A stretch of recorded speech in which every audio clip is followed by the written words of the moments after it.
Okay, so welcome back to another video. So today we actually want to show a special value, and that is to prove that the Dirichlet beta function evaluated at 3 is equal to pi cubed divided by 32. So there's tons of special values, especially with the Dirichlet beta function, such as, for beta of 1 is basically just pi over 4, beta of 2 is Catalan's constant. We want to show what this value is. Beta 4 actually, I forgot the rest of the values, but I know that beta 4 involves with the polygamma function. And there actually exists a closed form for finding such, values of the beta values for, positive integers. But here we just want to verify that the left-hand side is equal to the right-hand side. So we actually want to do this by, of course, it's simply by, for one, using that definition of the Dirichlet beta function and show that the value is equal to this. But we're actually going to take a little bit of a turn and use some sort of a little generalization of, an infinite sum. And actually, this infinite sum that I've actually done in a video for a very, very long time ago, so I'll put that link in the description below. But that was at when the case is equal to 1. You'll see what function that I'm going to write down eventually and see where it comes down to. But also we'll be going, not only did that video went over the proof of, that whole generalization, then evaluate that term. I'm going to do the same thing over here, but I think this one's going to be a little more condensed compared to, the other video I did, since not only that video was over 20 something minutes long, but that was at a time when my old videos were like written in very, very small writing. So I always keep getting comments saying that my handwriting is so small, please write bigger. I'm doing the best. I'm actually trying to write big as I can nowadays, and even in videos today in the future as well. So anyway, with that, there's a bunch of special identities we'll be using too, especially there's this one thing we're going to be using as the trilogarithm identity, which is a special function in the case of the polygamma function, or the polylogarithm function. So that's for when s is equal to 3, the order is equal to 3 of that. That's how we got that name. But we'll be using that to our utilization to actually help evaluate this. The left-hand side is equal to the right-hand side. So with that, let's actually just jump right in. So with as the Dirichlet beta function says that beta of s is going to equal this infinite sum. So of course our index starts at 0, going to infinity of the alternating series -1 to the power n divided by 2n plus 1 to the power s, such that the real part of s is strictly greater than 0. And so what that means that I'll put WTS, implying like we want to show that if we plug 3 for our value for s, so in other words, this infinite sum n is equal to 0, write that a little bigger. Funny how I said that earlier. -1 to the power n, and then divided by 2n plus 1 to the power 3, we want to show that this is going to equal, beta of 3. And so from here, I mentioned that we want to start off with a little generalization infinite sum, and that's when this is actually going to be a very handy thing to be using. So we'll consider this following infinite sum, and I'm just going to call this function f of x. So consider f of x to equal the infinite sum. So our index is going to start at n is equal to 1 of the alternating sum -1 to the power n of sine of n times x divided by n cubed. And so we'll also use a little fact that sine of x is going to be equal to this the following exponential function, and that says that we have that Euler's formula, so e to the power I times x. So we're dealing with this in terms of complex numbers. Minus e to the -I times x is then divided by 2I. Okay, so let's actually put that input back for n times x. So that would have to imply that sine of nx is going to equal e to the power I times nx, subtract e to the -I times n times x divided by 2I. So with this, now let's actually just put this back into our, function f of x, or in the sense of a new rewritten expression. So first off, what I can do is, because we have a difference of, these Euler's formula, then I can actually do a little bit of linearity and split this up into two sums of, the difference of two sums, since it's minus. And also because they also share the same denominator, 2i, I'll also factor out that 2i and, well, distribute that for the two different sums. So now we would have 1 divided by 2i, then we have multiplied by the infinite sum, n is equal to 1, of -1 to the power n e to the power I times nx divided by n cubed. Then I subtract this, so distribute that, you know, the 2i, the 1 divided by 2i as well, then multiply by the infinite sum.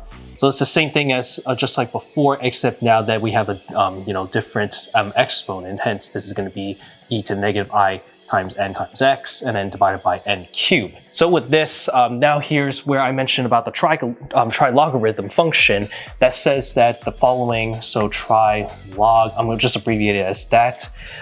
It's going to be written in this form as Li, and then the order 3 of some complex number z is going to equal this following infinite sum. So we have the infinite sum of, so the index starts at n is equal to 1 to infinity, of z to the power n, and then divided by n cubed. With this, now we can actually, well, I said that we're using the identity, but we'll hold off for that just for a sec before we get to that. So now, utilizing this, so we can actually just plug, so based on the exponents for n, so that means we have the negative has to associate with the, you know, exponential. So this means we'll have 1 divided by 2i, then multiplied by the trilogarithm of the input negative e to the power I times x, then subtract, so 1 divided by 2i, then the trilog of order 3 of negative e to the power negative I times x. Now here's a little identity we will be using. So let me actually put this in a different color. So this identity we will be using, so let me actually first put this down. The identity we'll be using for this, you know, for the trilogarithm that says that, so we have that the trilog order 3 of negative z, then subtract, so same thing, except this is going to be minus 1 divided by z. This is going to equal -1 divided by 6 to the ln of z cubed, or and then subtract pi squared divided by 6, then multiply by ln of z. And so with this, now we can actually just apply this identity back to over here. So now we have a new rewritten again f of x. Now this will be 1 divided by 2i, then we multiply by, now we see that this, for if we plug the right identities, we can see that this input for can be is going to be e to the power I times x. So we just make sure we put things in the right place. So this is going to give us, so -1 divided by 6, then ln of e to the ix cubed, then subtract with pi squared divided by 6, and then ln of e to the ix. And so from here, now we can actually simplify some things a little further. So we have, let's see, so 1 divided by 2i, okay?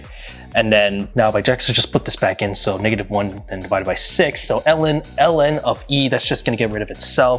So then distribute the cube into here. So that means I have x cubed, then I cubed, or in other words, that's going to be -i.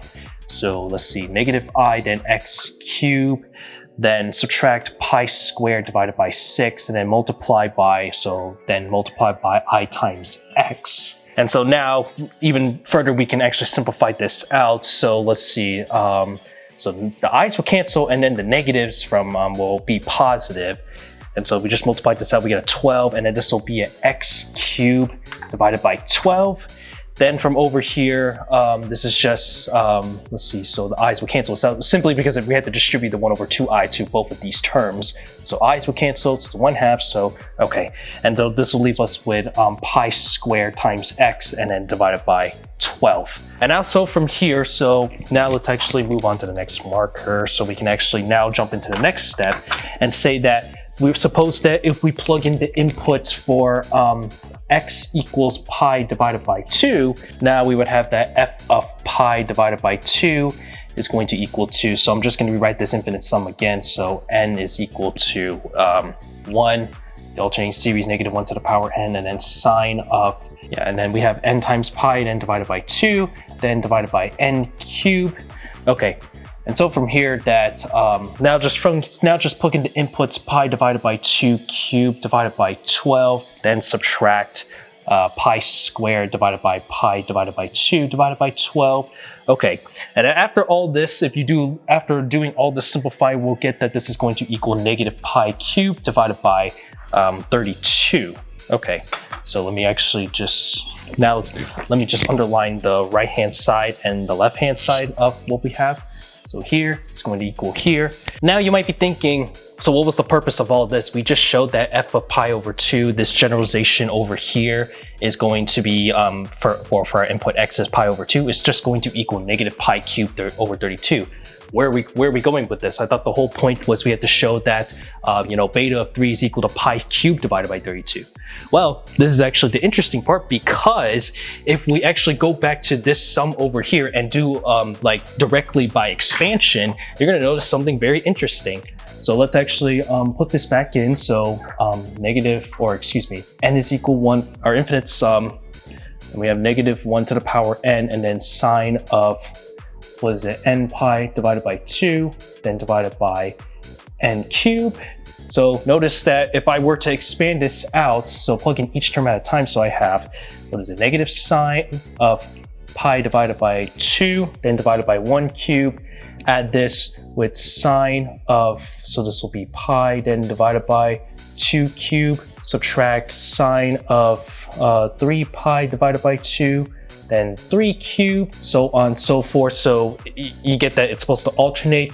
So in other words, we can see that if I reduce this all down, so notice that everything for integers pi, 2 pi, pi times some n, they're always going to, sine of that is always going to equal 0. So everything with the even terms, as you notice, will, from those denominators, if you can see that they actually vanish, because each of those values are going to equal 0. So that means the representation we have left is we have negative 1 divided by 1 cubed.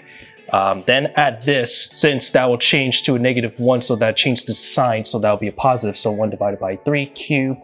Then subtract 1 divided by 5 cubed. Then we add this again with 7 cubed, then it's a minus, and then so on and so forth. Again, sign still alternates. You'll see that we can find this, we can see that we have a representation of a different infinite sum of n equals 0 to infinity of negative 1 to the power n divided by 2n plus 1 cubed. Interestingly, we have that beta of 3 is, we need to show that beta of 3 is equal to this, but we again found that the value of this expansion over here is going to equal the same thing. So first I'll underline this. This sum is going to equal this sum, which we showed that it was equal to this sum over here. So the negatives and the negatives. So as you can see clearly that all we have to do is just divide negative 1 to both sides, and we have that our beta, Dirichlet beta function at 3 is going to equal just that, which that negative signs cancel, and so therefore we actually just finished the proof. And just like that, we have verified that beta of 3 is going to equal pi cubed divided by 32. And so just like that, the proof has been finished.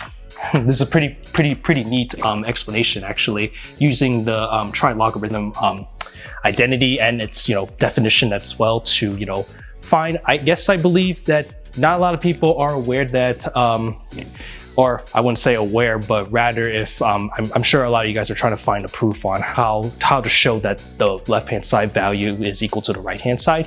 So this is actually one way to do that. I'm sure there are several ways to actually solve or prove that, with this following identity value. So yep, that's pretty cool if you ask me.